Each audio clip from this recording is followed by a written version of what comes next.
Hello student, myself Richa Singh. I am going to teach the class 10th subject physics lesson number 12 electricity, and my today's topic is heating effect of electric current.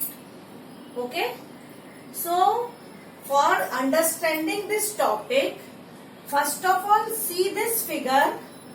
I have taken one cell, and in cell you are knowing that two electrodes, positive and negative electrodes, are connected and the electrolyte is there, and this cell is connected through a resistor having resistance R. So what happens when this cell is connected through the resistor?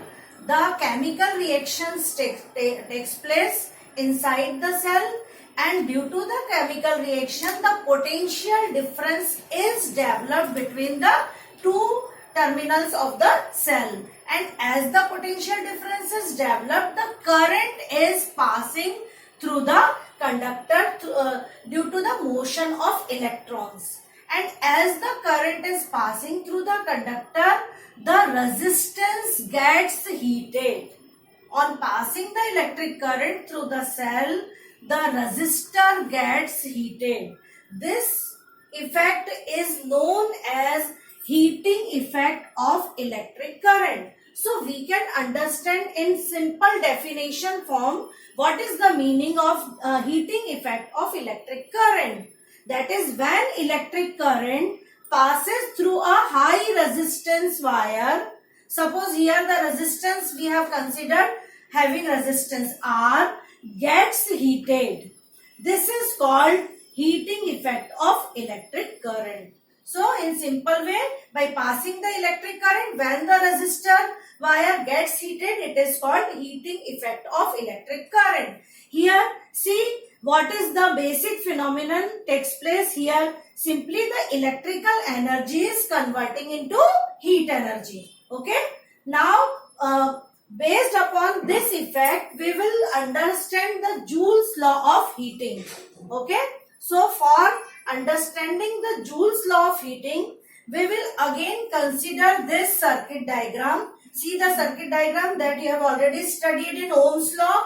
Here in this circuit diagram, we have connected one cell, a resistor having resistance R, a voltmeter which is connected in parallel with the resistor, an ammeter for measuring the current in series, and the key. Okay. Now for calculating the heat produced through this resistor, how we will prove the Joules law of heating? That for that we will consider let the Q charge is flowing through a resistor for the time interval T. So let Q be the charge flowing through the resistor for the time T. Then what will be the work done in moving the charge Q through this potential difference V? So work done in moving this charge will be equal to what? That is VQ. As we are knowing, according to the definition of potential difference, that is V is equal to work per unit charge, that is W by Q. Okay. So work done is stored in the form of energy. So this energy supplied by the source in the time interval T will also be equal to VQ. Okay. So work done as well as energy supplied will remain same, that is equal to VQ. By this formula, now we can calculate the power input to the circuit. That means how much power is given to this circuit. So power input to the circuit, as we are knowing the formula of power, that is work upon time.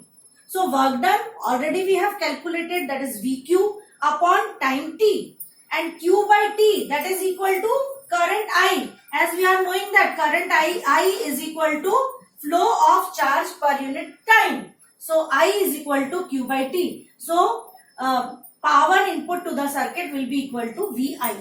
Okay. Now energy supplied to the circuit, that also we can calculate. Energy supplied to the circuit will be equal to power into time. Okay.